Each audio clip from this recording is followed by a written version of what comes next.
Hello and welcome to this weekend edition of the Daily Dose of Greek. Now, probably most of you know the best lexicon for study of the Greek New Testament is BDAG, B-D-A-G, which is the initials of some of the main people, Bauer, Donker, Arndt, and Gingrich, who worked on this wonderful lexicon.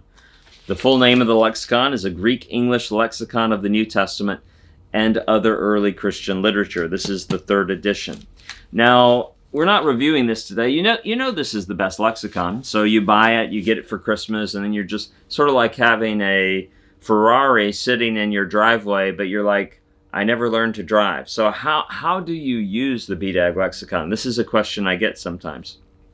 I'm going to refer you to some very helpful free resources online. There was a great Greek grammarian by the name of Rodney Decker who passed away in his 50s from cancer, and he left us some wonderful resources.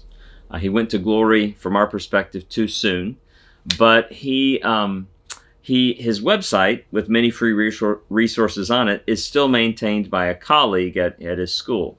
The website is ntresources.com, and he has some great stuff on the BDAG lexicon. He has a PowerPoint you can look at that gives a history of the lexicon, why it's better than Thayer's, how to use it, how to understand the entries within the lexicon.